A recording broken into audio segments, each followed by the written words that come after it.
સત્પુરુષ આ લોકમાં આવે છે એ પોતાના ભક્તો માટે. એમણે અક્ષરધામમાંથી જ સંકલ્પ કર્યો છે કે મારા ભક્તોના મનોરથ પૂરા કરવા એ જ મારા અવતાર ધર્યાનું પ્રયોજન છે.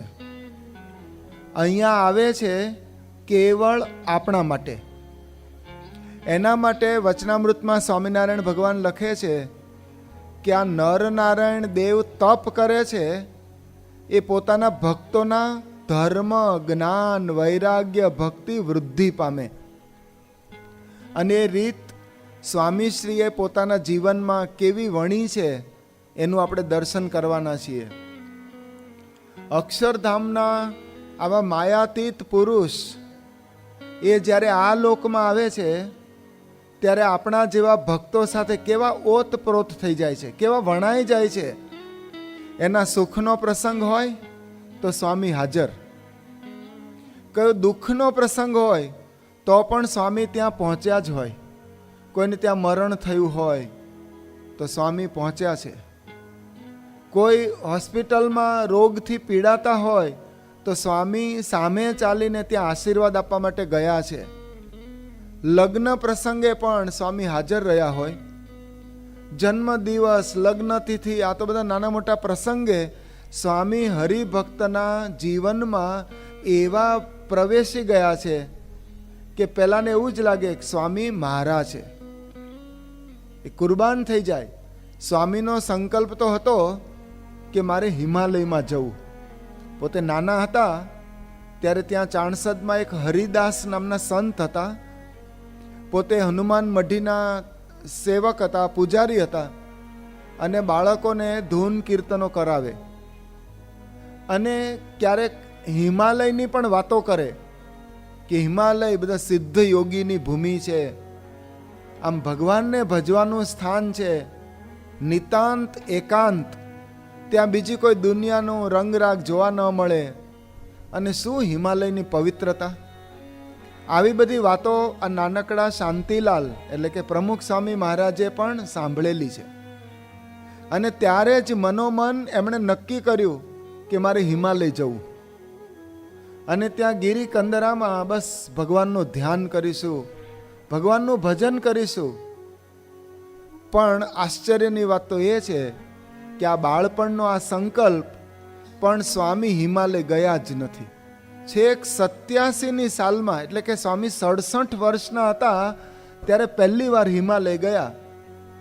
અને એ પણ 15 દિવસ માટે જ, પછી તો પાછા આવી ગયા. જેમ શ્રીજી મહારાજ કહે છે કે મને વન પર્વત ગમે છે, મારો તો જડભરત અને શુકજીના જેવો ઢાળો છે, આ શહેર પાટણ કંઈ ગમતું નથી. એવી જ સ્વામીશ્રીની રુચિ પણ પોતાના હરિભક્તો માટે એના સંકલ્પની પણ એને કુરબાની આપી છે.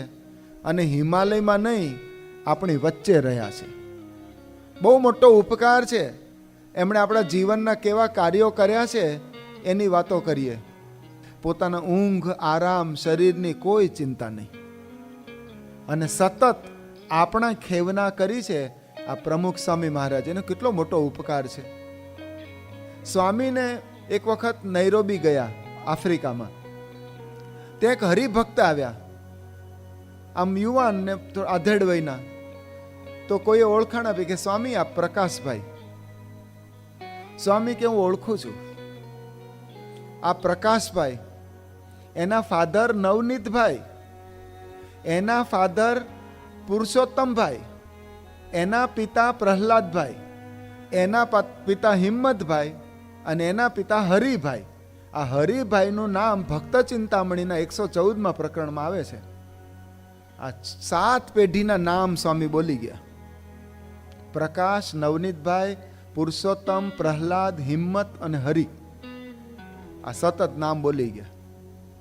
આ હરિભક્તોને આટલા યાદ રાખે છે. મારે કહેવાનો ભાવ એ છે, આ યાદ રાખવું એ પણ મિલનનો એક પ્રકાર છે. સ્વામી કેવા ભક્તવત્સલ થયા છે. એકવાર સ્વામી નૈરોબીથી જોહાનિસબર્ગ જતા હતા. આફ્રિકાનો આ પ્રવાસ, એમાં કેન્યામાં નૈરોબી અને સાઉથ આફ્રિકામાં જોહાનિસબર્ગ, એટલે 6 કલાક વિમાનમાં થાય, એટલું દૂર. તો એમાં ઉપર વિમાનમાં જતા તો વિમાન તો 50,000 ફૂટ ઉપર હતું. સ્વામી એટલી ઊંચાઈ ઉપર હતા. એમાં રસ્તામાં મલાવી દેશની જાહેરાત વિમાનમાં થઈ કે અત્યારે આપણે મલાવી દેશ ઉપરથી ફ્લાય થઈ રહ્યા છીએ. એટલે મલાવી દેશ બહુ નાનકડો દેશ પણ રમણીય પ્રદેશ છે. કુદરતી સૌંદર્ય અઢળક ત્યાં ભગવાને પાથર્યું છે, એટલે તમે જોઈ શકો. તો એવી જાહેરાત થઈ. એટલે સાથે મહેન્દ્રભાઈ બેરિસ્ટર હતા, એમણે સ્વામીને ગુજરાતીમાં વાત કરી કે સ્વામી, આ મલાવી દેશ બહુ કુદરતી રીતે રમણીય છે અને એના ઉપરથી આપણે પસાર થઈ રહ્યા છીએ. તો સ્વામી કે પેલા નરસિંહભાઈ ને જશભાઈ ને જીતુ ને બધા રે એ મલાવી, તો એ જ મલાવી. ત્યાં આપણા હરિભક્તો રહે છે. બ્લેન્ટાયર અને લિલોંગવે નામના શહેર છે, એની અંદર આ હરિભક્તો રહે. મહેળાવના આ હરિભક્તો છે, જશભાઈ, નરસિંહભાઈ, એમના દીકરા જીતુભાઈ, રજનીભાઈ, બધા સ્વામીએ લિસ્ટ બધું રજૂ કરવા માંડ્યા, બોલવા માંડ્યા. પછી કીધું કે હા એ જ મલાવી. અને પછી વિમાન તો જતું રહ્યું. સ્વામી કઈ જોયું નહીં આ બધું વન સૌંદર્ય. પણ વિચાર તો કરો, 50,000 ફૂટ ઉપર છે સ્વામી, પણ એના હૃદયમાં કોણ છે? એના હૃદયમાં કોણ? હરિભક્ત, મારો હરિભક્ત. બસ એને આ બધું કુદરતી વન ને ઝરણા ને પર્વત ને એમાં રસ નથી. પોતાના હરિભક્ત સાથે આવા પ્રાણ જોડી દીધા છે, એક પણ ભૂલે નહીં. સ્વામીને એટેક આવ્યો 5મી ફેબ્રુઆરી 1983, 33 વર્ષ જૂની આ વાત. હવે નાનકડું સુંદલપુરા ગામ ચરોતરનું, ત્યાં વહેલી સવારે સ્વામીને એટેક આવ્યો. હવે તો બહુ સિવિયર એટેક હતો. તાત્કાલિક નક્કી કર્યું કે સ્વામીને સારવાર માટે વડોદરા, નજીકનું શહેર એ જ, ત્યાં લઈ જવા. રસ્તામાં ક્યાંય ગાડી ઊભી ન રાખવી, ક્યાંય રાખવાની જ નહીં, એવી જરૂર નથી. તાત્કાલિક સ્વામીને ડૉક્ટર પાસે પહોંચાડવા એ એક જ નિશાન. પણ એમાં ઓડ ચોકડી આવી. ઓડ ગામ છે અને 4 રસ્તા ભેગા થાય. તો સ્વામી આટલી પીડા છે તો સ્વામીએ ગાડી ઊભી રખાવી. બધા ટેન્શનમાં કે કેમ ગાડી ઊભી રાખી, આપણે રાખવાની વાત તો થઈ નથી, શું થયું સ્વામીને? બધા ઊંચા થઈ ગયા. પણ સ્વામીએ ગાડી ઊભી રખાવી. તો બીજી ગાડીમાં વિવેક સાગર સ્વામી હતા, આચાર્ય સ્વામી હતા. સ્વામી કે એમને બોલાવો. પછી સ્વામીએ આટલી તબિયતમાં સ્વામી વાત કરે છે કે વિવેક સાગર સ્વામી, તમે અહીંથી આણંદ જાઓ, તમારે વડોદરા આવવાની જરૂર નથી. આણંદમાં ડાહ્યાભાઈ ગજ્જર નામના આપણા હરિભક્ત, એમને ત્યાં આપણે આવતીકાલથી જવાનું જ હતું, પણ આ તબિયતને લઈને પ્રોગ્રામ બદલાયો. તો ડાહ્યાભાઈએ 3 દિવસ શિક્ષાપત્રીનું આયોજન કર્યું છે, શિક્ષાપત્રી પારાયણ. એણે મંડપ બાંધ્યો હશે, એને બધા સગા સંબંધીને આમંત્રણ આપીને તેડાવ્યા હશે, અને બધા હરિભક્તો ભેગા થયા છે. આ બહુ મોટો પ્રસંગ છે અને આપણે ન જઈએ તો કેવું લાગે? એટલે તમે ઉતરી જાઓ, અમારા વતી ત્યાં પારાયણ કરજો અને સમાચાર આપજો કે સ્વામીને આ બીમાર છે એટલે આવી શક્યા નથી. એમ કહીને સ્વામી વડોદરા ગયા. એક વિચાર તો કરો, જેના જીવન મરણનો સવાલ કહી શકાય એવી પરિસ્થિતિમાંથી પસાર થઈ રહ્યા છે, ત્યારે સ્વામી ચિંતા કોની કરે છે? હરિભક્તની. કે એણે આવું બધું આયોજન કર્યું હશે, શું હોય, મંડપ હોય તો પાછો લઈ જાય, એમાં શું?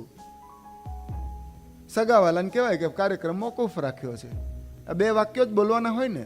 પણ સ્વામી ના, એ હરિભક્તનું મન સાચવવું એના માટે ત્યાં પહોંચાય, ત્યાં પહોંચાડ્યા.